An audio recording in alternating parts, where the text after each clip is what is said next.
Coach, as I sat here and thought, we haven't talked about your tight ends this year. Hill went to the league. What do you have? Well, you lose the best tight end, arguably in the history of the Big Sky Conference in terms of number of balls caught.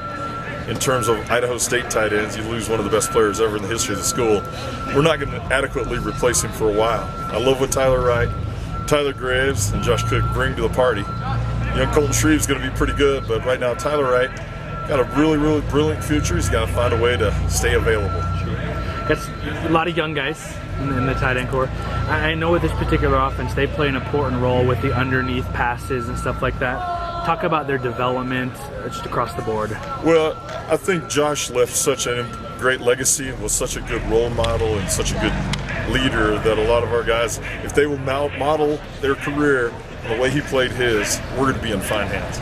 Nothing to worry about there then. No, I'm not really concerned about it. You know, across the board offensively, outside of wide receiver, we have 2 seniors.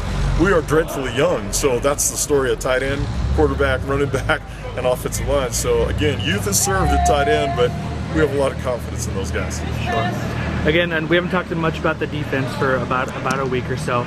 How's the progression going? It's a study in mixology.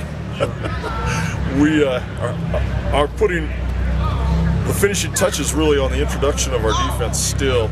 We have 15 days in the spring and we've had 7 days so far this fall. So we're really still in the entrance hallway of what we're going to be defensively. I like a lot of things I saw today in practice. Saturday scrimmage will be an important day for our defense. The JUCO linebackers, they were kind of made some noise coming in about the fact that you got 4 of them in here. Talk about who is expected to play. What's up with them? Well, right now in that group, PJ Grimaud is our starting weak side inside linebacker. The other guys, Albano and Nelson and Robbie McAsee, who's now on the defensive line, are all going to play an important role in our defense as we build the cadre of our defense from literally no high school recruits. Those guys took the place of the high school recruits. That's the missing class of 2010. Sure, gotcha. Now, we're a week and a half into a closed practice. Have you noticed anything different? Are the kids just focusing on football? Or talk about why you closed the practice and how it's worked for you. We've always had a closed practice. The only time we opened practice was last spring.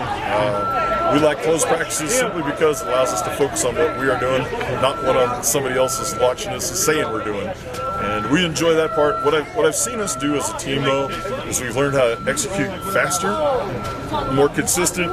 We've had less guys out with nagging unavailabilities. And I just like the makeup of where we're at as we grow our program.